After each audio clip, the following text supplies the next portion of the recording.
Alright, well, let's go ahead and break out some tools. We'll get the caliper off, we'll get the bracket off, we'll get the rotor off, we'll get this nut out of here, we'll knock all these cobwebs down, and we'll see if we can pull this CV off of the spindle here. And so I need a bungee cord, a 14, a 17, and a Phillips to start with. Alright, back in a second. Alright, caliper off, not too bad. It's a little grungy on the outside, a little dirty. I'll probably pressure wash everything. Put the bolts back into the bracket. I'll pull the bracket with the pads and put it away. The other thing we're going to want to do is disconnect this. Alright, so we're going to pull that out next. Okay, so we're going to go ahead and pull the bracket off next, and then we'll pull the brake. Just like the driver's side, this one does not want to come off, so we're going to see if we can persuade it a little bit. I'm just going to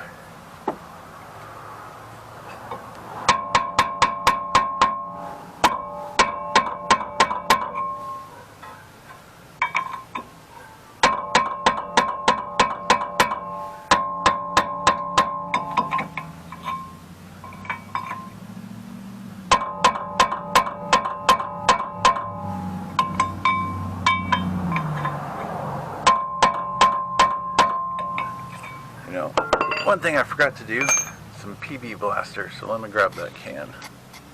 Alright, we sprayed that down. We can give that a minute or two to soak.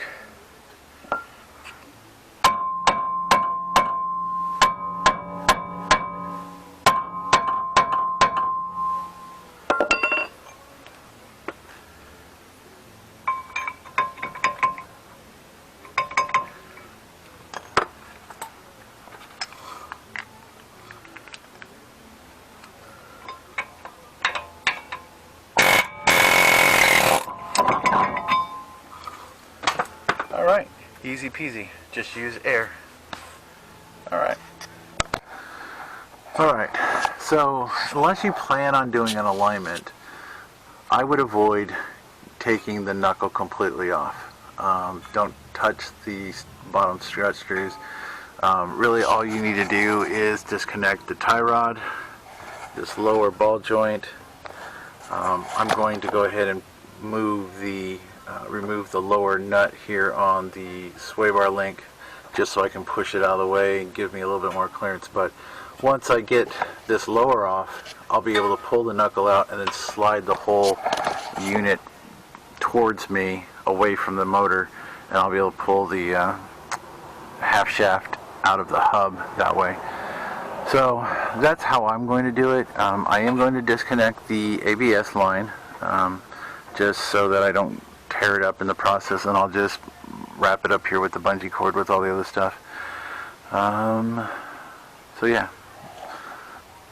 So my next thing will be, I need to turn the wheel so I can get to this tie rod end a little easier. Instead of trying to work around between the body and that, I'll just bring it out here so I can work on it. And I should be able to get to that lower nut a little easier too once it's turned, so we'll see. Alright, figure out what size everything is, back in a minute.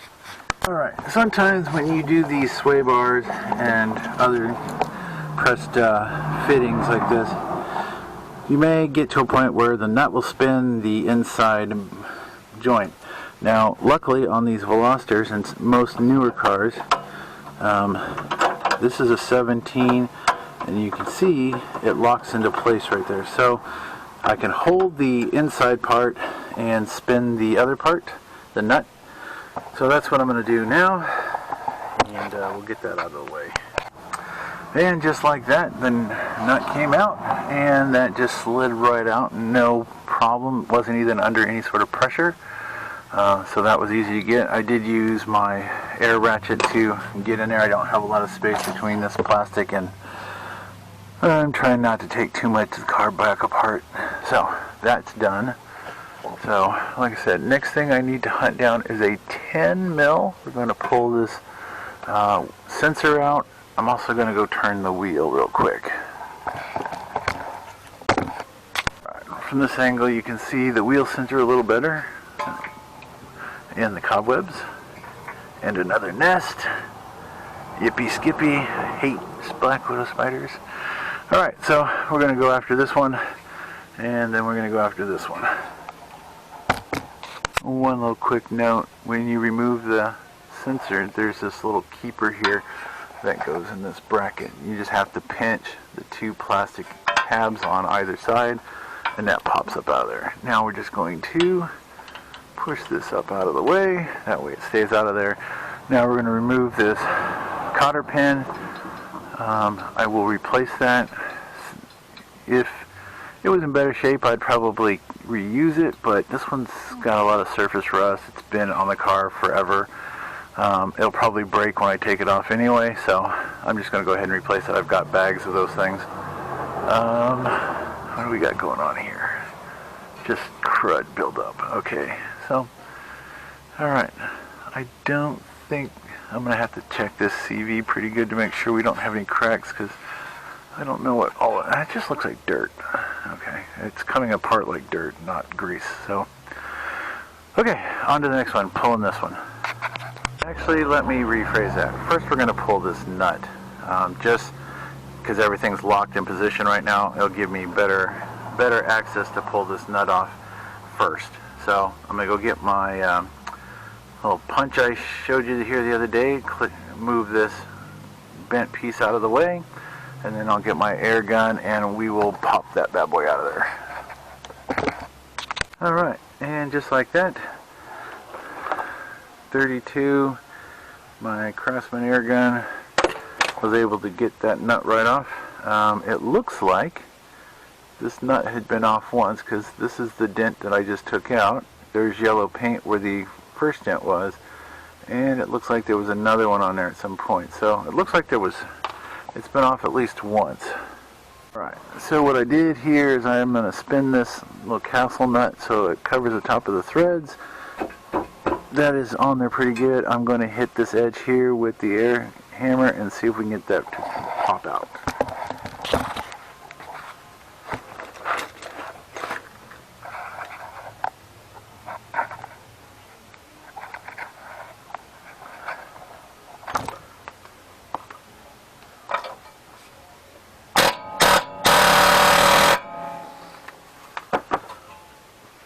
And just like that, it's out. Alright.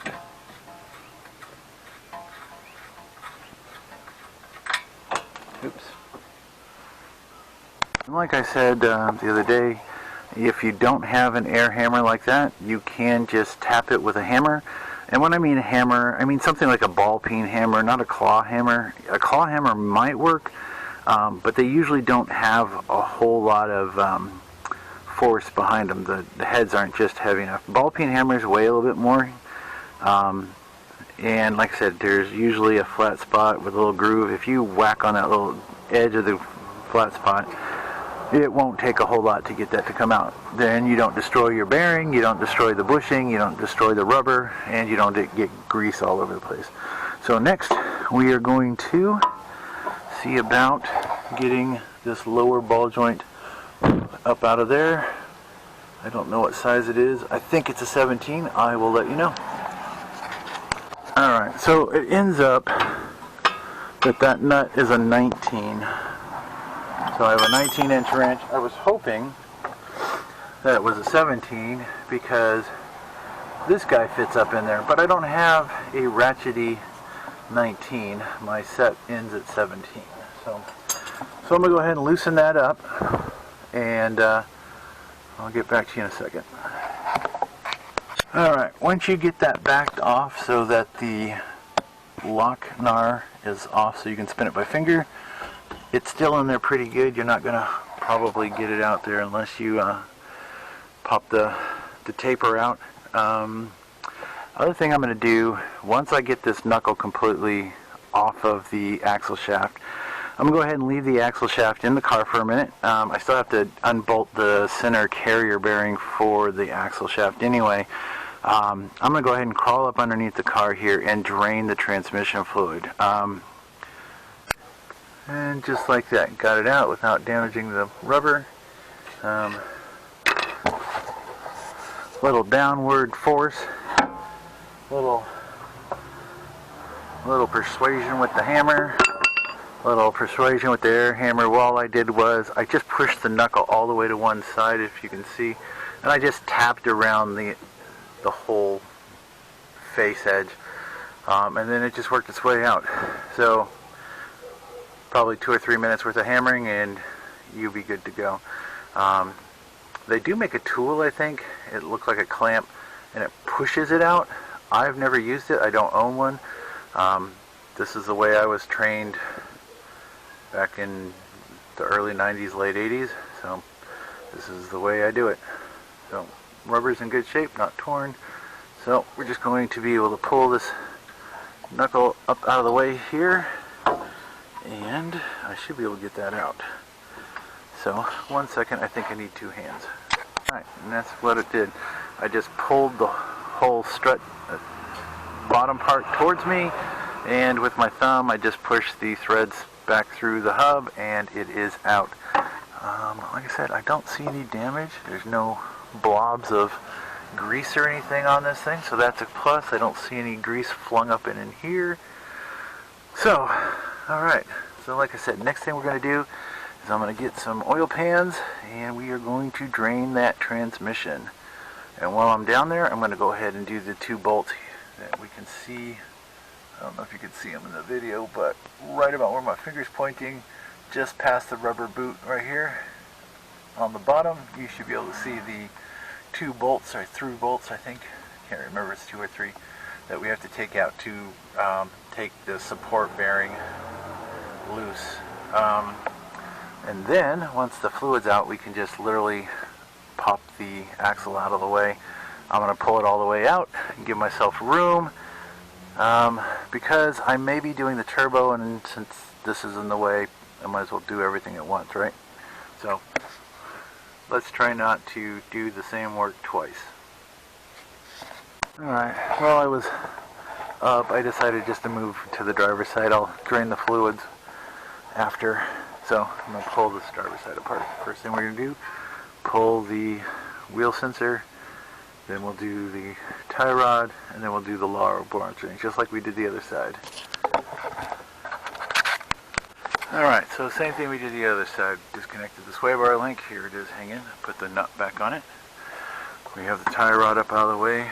We have our wheel sensor out of the way. I put the bolt back in the hole.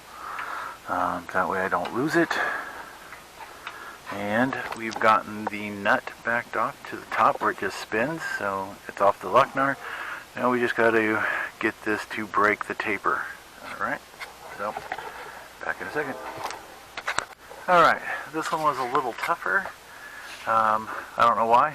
It just didn't really want to come out, so I had to persuade it a little harder. But it eventually popped. Again, no damage to the rubber. And all I did is give this a whack, and all it does is distort it. I sprayed some more rust breaker in there and let it sit for a few minutes, and then continue to whack on it. But look at how much rust is on the end of the splines for the CV. I might clean all that up before I put it all back together. Again, I checked all these boots. I don't see any tears or anything. So the hub is off. Everything's off. So the next thing is I'm going to drain this transmission, and then see about pulling the CVs after it's complete drained. So back in a second, I will get some drain pans and figure out what bolts I need to do on the transmission.